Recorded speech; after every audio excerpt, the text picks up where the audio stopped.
अस्सलाम वालेकुम। सैस 632 के शॉर्ट लेक्चर के साथ मैं हाजिर हूँ। आज के लेक्चर में हम सैस 632 के लेक्चर नंबर 120 से 125 तक पढ़ेंगे। और ये मैंने हैंड आउट से ही कुछ चीज़ें ली हैं, बट इनको शॉर्ट फॉर्म में और मेन चीज़ें जो हैं शॉर्ट नोट्स हैं वो बनाए हैं, और इनसे मैं आपको एक्सप्लेन करती हूँ।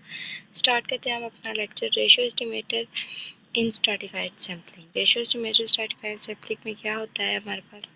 रेशियो एस्टिमेटर बेसिकली क्या होता है आपके पास, कि आप जो कैलकुलेशंस कर रहे हैं पॉपुलेशन में या और भी टोटल, उसको आप प्रिसाइज करें, उसमें एरर को प्रिसाइज करें ताकि आपका आंसर बिल्कुल करेक्ट आ सके। It incorporates exogenous information utilizing non-variable is correlated with study variable. The method combined with both ratio estimator and benefits of both ratio estimation and stratified sample.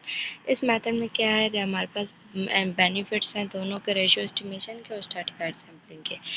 अब आगे क्या है कि आपके पास ये एमसीक्यूज भी आ सकता है कि कंबाइंड रेशियो एस्टिमेटर जो है उसका फॉर्मूला क्या है। तो फॉर्मूला हमारे पास ये है, ये आपका एमसीक्यूज के लिए भी हो सकता है कि Y R is equals to summation L H is equals to 1 N H capital N H Y H and divided by small capital N X, और आपके पास बड़ा जो है मीन आ जाएगा कैपिटल एक्स। अब हमने देखना है कि ये किस चीज़ एन जो होता है वो हमारे पास पॉपुलर साइज होता है स्टार्टर मैच का, और वाई एच और एक्स एच क्या होते हैं, एक्सोली वेरिएबल्स होते हैं सैम्पल मीन्स के वाई और स्टडी, और एक्सोली वेरिएबल एक्स को रिप्रेजेंट करता है, और एक्स आपके पास नॉन पॉपुलेशन होता है और पॉपुलेशन ऑफ टोटल एक्सोली वेरिएबल्स होती है। उसके बाद है बाइस and mean square error.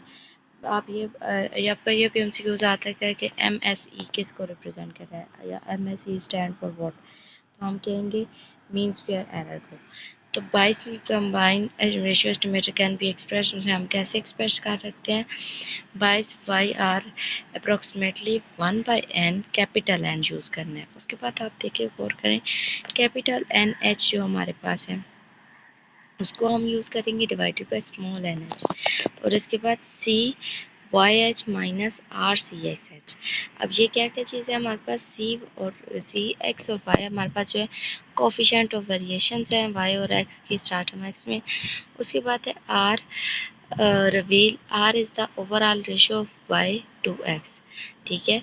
The mean of combined ratio estimator can be divided similarly incorporating variances and covariance of starter।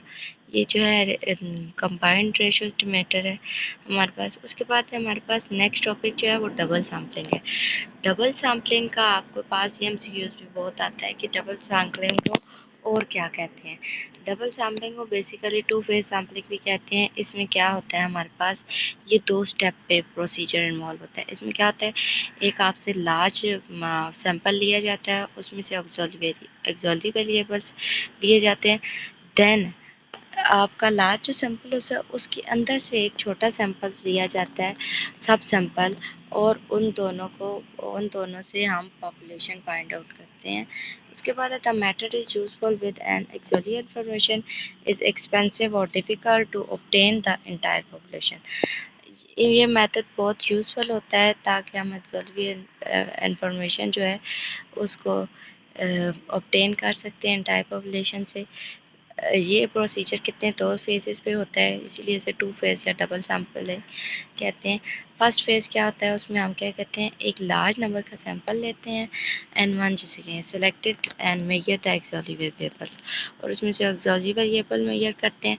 Second phase भी करते हैं, वो जो लार्ज सैंपल दिया होता है उसी में से हम एक छोटा सैंपल लेते हैं, और उसमें से n2 selected measure to measure both of X and study variable Y, उसके अंदर से हम और एक्स और वाई जो वेरिएबल हैं उनकी स्टडी करते हैं, ठीक है। ये हमारे पास डबल सैंपल हो गई। Ratio estimator in double sampling. Ratio estimator double sampling में हम क्या यूज़ करते हैं, हमारे पास वही सेम फार्मूला आता है, सिर्फ वाई की जगह हमारे पास y2 आ जाता है एंड एक्स की जगह x2 आ जाता है, कैपिटल एक्स इसी तरह रहता है। क्या है हमारे पास y and x are y2 and x2 are sample means of x and y sub sample, और x जो है पॉपुलेशन है, एस्टिमेशन है, मीन है, मतलब कि आपके पास जो फर्स्ट फेज में आप यूज़ करते हैं। उसके बाद है the variance of ratio estimator in double sampling is more complex, involving the variances within both the first and second phase samples can be approximated by them. Variance क्या हुआ आपके पास डबल सैम्पलिंग है ratio estimator में, ये complex है थोड़ी चीज़, इसका आप फार्मूला याद कर लें, जो बेसिक जो चीज़ आती है एमसीक्यूज़ में। हमारे पास एस का स्क्वायर है, एन टू है, वाई स्क्वायर है, एम डिवाइडेड बाई एन है, एस एक्स स्क्वायर है, एक्स टू का स्क्वायर है, टू रो एक्स वाई है, S Y X Y divided by X two का फैक्टर। एस एक्स वाई और दोनों ये क्या है वेरिएशंस को रिप्रेजेंट कर रहे हैं, और रो जो है हमारे पास टू रो जो पी जो होता है ये इसे रो कहते हैं, और ये कोरिलेशन कोएफिशिएंट को वाई और एक्स का कोरिलेशन कोएफिशिएंट होता है, कांस्टेंट होता है बेसिकली। अब ये क्या हम नेक्स्ट पढ़ रहे हैं, application and benefits. It's in दो टेक्निक्स की क्या है, बेनिफिट्स क्या हैं और एप्लीकेशंस क्या हैं। बेसिकली ये क्या है, ये हम लोग इसलिए करते हैं कि ये हमें achieving they help in achieving more precise estimates of population parameter. इनकी वजह से हमें एरर कम देखने पड़ते हैं और प्रिसाइज होके हम अपना जो है पूरा होल ओवर पॉपुलेशन पे अप्लाई करते हैं, और इससे हमारे पास जो है हमारी इंफॉर्मेशन करेक्ट इंफॉर्मेशन हमें मिलती है। और इसमें आपका क्या होता है कि आपकी reducing the cost and effort data of collection, आपकी कॉस्ट पे भी कमी आती है, और डेटा कलेक्शन में जितने एफर्ट करनी पड़ती है तो उसमें भी आप का उसकी भी कमी आ सकती है। उसके बाद है एमसीक्यूज़। एमसीक्यूज़ की तरफ बीच में से मैंने बनाए हैं कुछ, वो देख लें आप।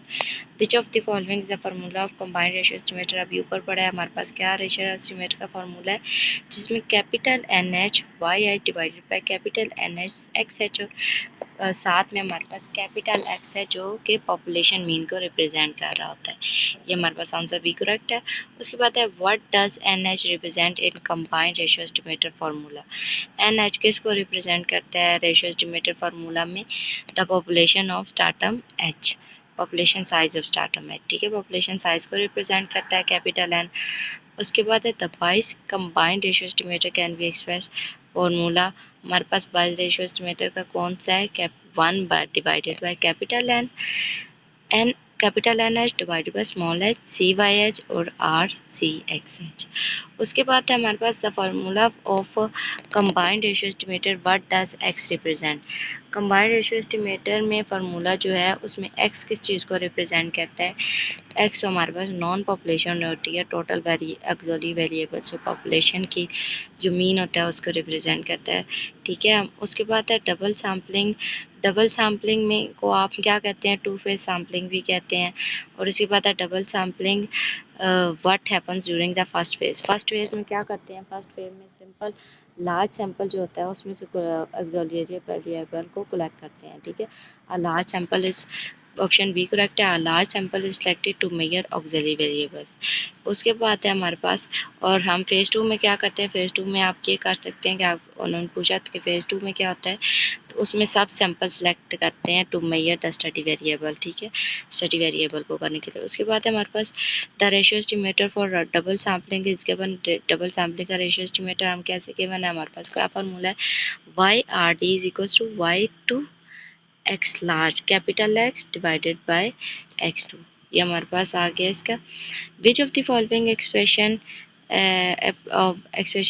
Approximate the variance of ratio estimator and double sampling. Double sampling में हमारे पास इनमें से कौन सा एक्सप्रेशन है जो आपको डबल सैम्पलिंग के में यूज़फुल होता है या फॉर्मूला है वेरिएंस का, तो वो हमें पता है कि हमने ऊपर पढ़ा है कि हमारे पास एस वाई एस का square Y divided by N two, ये बी जो ऑप्शन है, plus Y square divided by N, S का स्क्वायर डिवाइडेड बाय एक्स का एक्स टू का square minus two rho S Y S X divided by X two. ये हमारे पास हो गया। दैट्स इट, आज के लिए इतना ही काफ़ी है। ये हमारे पास 125 तक लेक्चर यहाँ से कवर अप हो गए। इंशाल्लाह I will upload next video. Please अगर वीडियो अच्छी लगी है तो उसे लाइक करें और अपने दोस्तों के साथ शेयर करें। Thank you so much.